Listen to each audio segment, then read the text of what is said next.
Now, on this video, I'm going to share with you exactly what is a passive income, how does it work, and by the way, how can you choose the best for you? Because I know most of the people usually tell me, hey, Joseph, what's the best passive income can I pick? Maybe let's say you're employed, or maybe say you having a certain business that you're doing. Maybe you're a business individual and you're asking yourself, okay, fine, yeah, I'm doing good in this business, but is there something else that I can actually do out there and be able to make in some other cash out there? And by the way, guess what? We usually say like an average millionaire has like 7 streams of income. Okay, now let's get into the business and see, hey, what's the best passive income for you and what are some of the factors to consider before picking a specific passive income and how to create a passive income. Let's get into the business. But did you hit the like button on this video? Come on, I'm waiting for you. It doesn't take in long, just a single minute or rather second. Hit the like button. Make sure that you also subscribe to this YouTube channel. Comment down below. Let's get into business. Now, here we are. Now, what is a passive income? First of all, some of people do not know what is a passive income. There are two types of incomes, okay? A, we usually have what we call the active income, and we have what we call a B, the passive income. Passive income, this is what we're going to talk about today, and later I'm going to talk about the active income. See, the active income, this is where you do things actively. You have to be engaged. Either you trade your time, you trade your skills, you trade your presence, you sell something. You're actively engaged. For example, let's say you're employed from 9 to 5 p.m., okay? Let's say you're employed. So you show up from 9 a.m. all the way to 5 for you to get, let's say, 50,000 at the end of the month. So the fact remains that is an active income. Why? Because you are involved directly. You must be there. You have to show up. You have to make those calls and know what have you. That is called the active income. Whatever you're even doing a business, that is called an active income. We are not going to talk about that. Today we are talking about the passive income.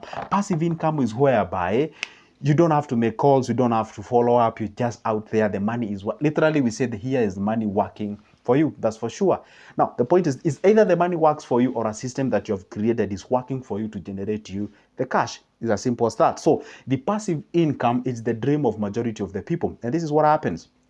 When you are young, you actually manage, or when you are young, you actually concentrate on the active income. When you are young, when I say when you're young, I'm talking about from 21 years all the way to 45 years. That is when you are very productive age. This is called the productive age of your life. The productive age of your life, you largely concentrate on the active income. When you are old, or when you're older, let's talk about 50 years plus. This is when you realize that the energy for you to be actively engaged is way low. Therefore, it means you're going to rely much on your passive income. And by the way, from my community, we have a certain saying that goes by that, hey, guess what? Whatever you're going to rely on, or whatever you're going to be eating, or whatever you're going to be doing when you're old, it is catered for, or it is actually as a result of what you did when you were young. Okay? When you're old, it relies on what you did as a young. Now, we're going to talk about how it is a passive income. And this is what happens. For example, let's say you're employed somewhere, or let's say maybe you have a business, and this business maybe is bringing in something like, let's say, 30,000 after you've done all your things, you've eaten, you've paid your bills,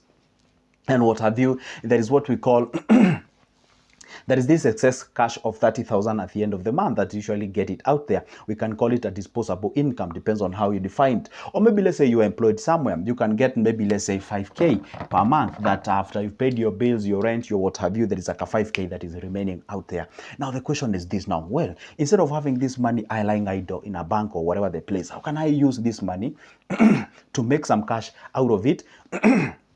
Excuse me, guys, to make money out of it and be able to, go ahead and do my own things out there.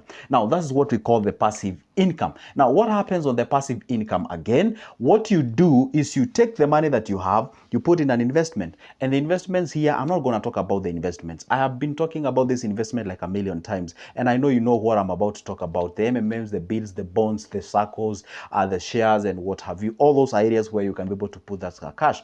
Or maybe let's say you're employed somewhere, you can actually go ahead and put it in a business. But when you put it in a business, that may not really be a passive income, but that may be another source of income, which is not necessarily a passive income, maybe an active income. Because in business, it has a lot of moving parts. You need to make calls, you need to do follow-ups and all those kind of things. So therefore, that may not necessarily fall into the passive income. Passive income is necessarily, maybe you have some cash, you build some rental somewhere and you relax. That money is coming in without you doing nothing. All right, apart from, hey, tenants have gotten off the place or whatever, you're done. See, now that is what we call the passive income. Now, what defines what passive income you can pick as an individual? It is determined by the fact that, hey, what or how much can you be able to part ways to actually realize that passive income? So the first thing that you need to consider when you're setting up a passive income is the finance, is the amount of money. For example, someone can actually decide to achieve the passive income going the rental way.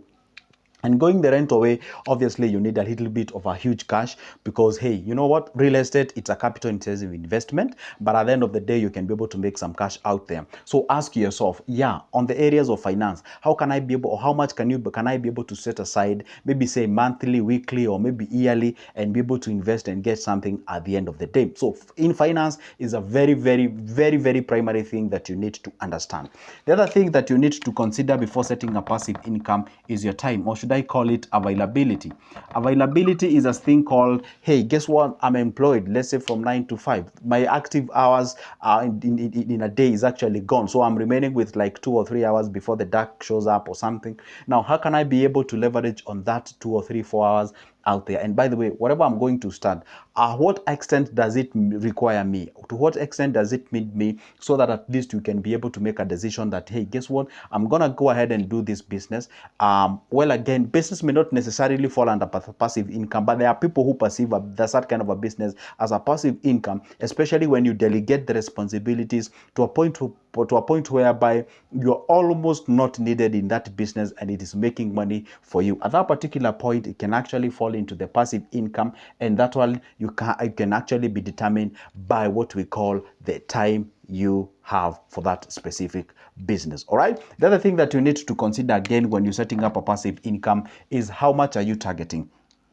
How much are you targeting? How much are you targeting from that passive income? There's someone who will tell you, hey, guess what, Joseph, if I can get a passive income that is giving me only 200 shillings a day, that's like $2, passively, without me doing anything. At the end of the month, I have like my 600 or something or 60 or whatever the amount of money that I'm gonna be having. So the point is this: how much do you need from your passive income? And guess what? Never forget this. When you do not actively engage in a passive income, you leverage on the quantity of money or the quantity of the cash that you invest.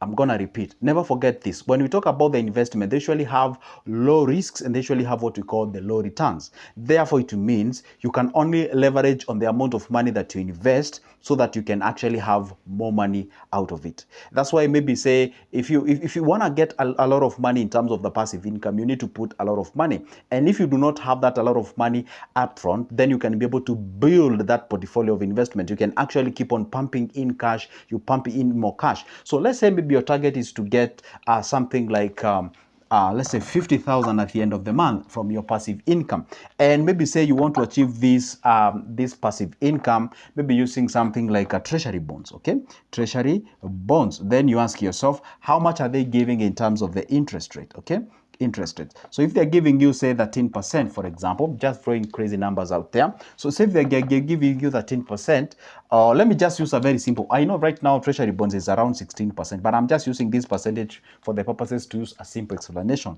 Let's say they're giving 10%. So 10% at the end of the year, that's what they're giving as a return. So therefore, it means if I was to put my a million bob into that, then it means I'm gonna get my 10K out there. So therefore, if my target is 50,000, therefore it means that I need a 1 million multiplied by 5 for me to realize what? The 50,000. So therefore it means I need 50, or rather 5 million for me to realize what? A 50,000 income each and every month. And at the same rate, what you need to understand again is this.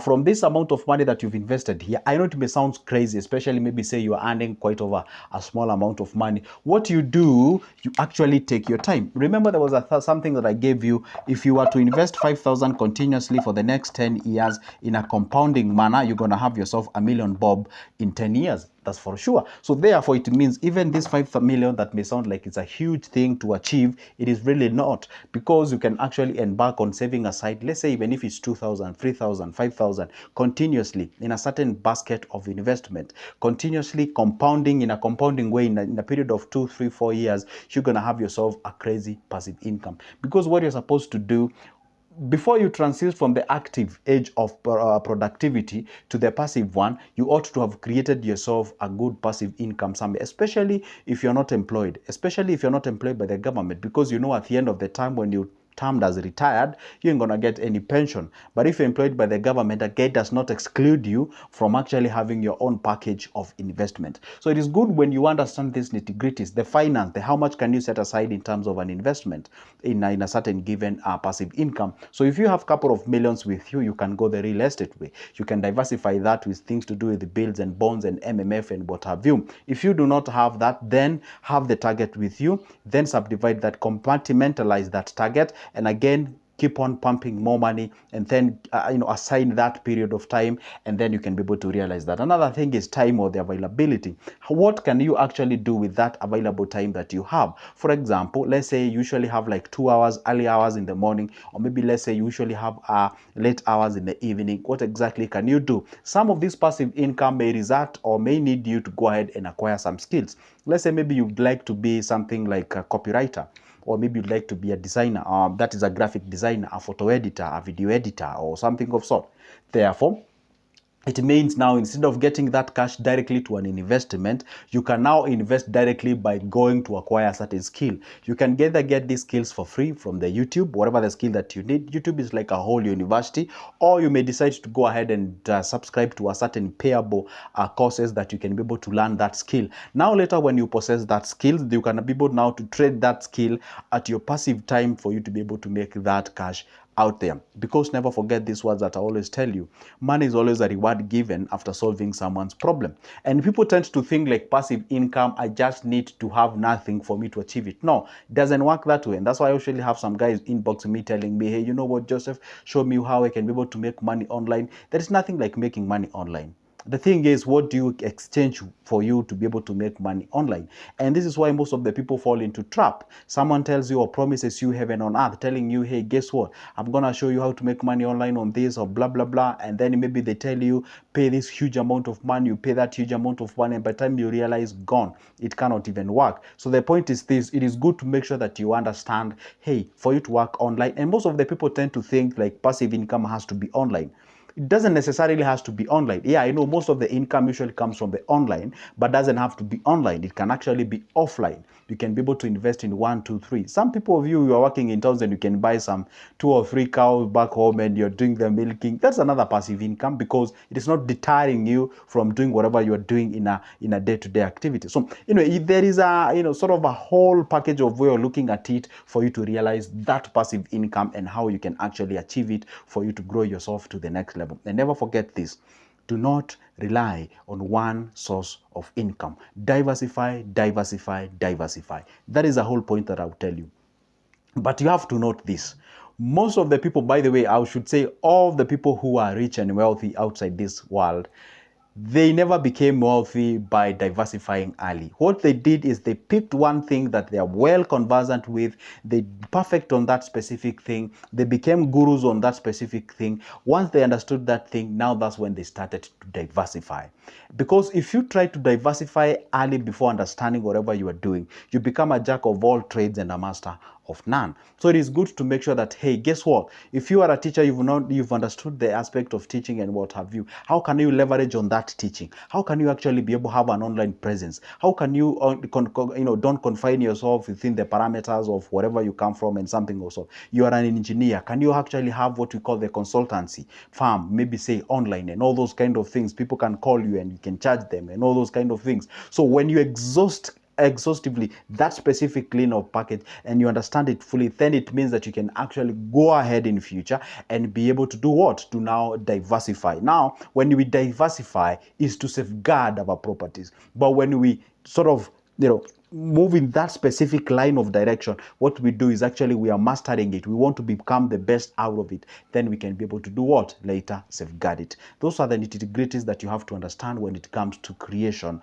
of the passive income. For now, it's a goodbye, guys, but don't forget to like the video, make sure that you subscribe, and see you in the next one.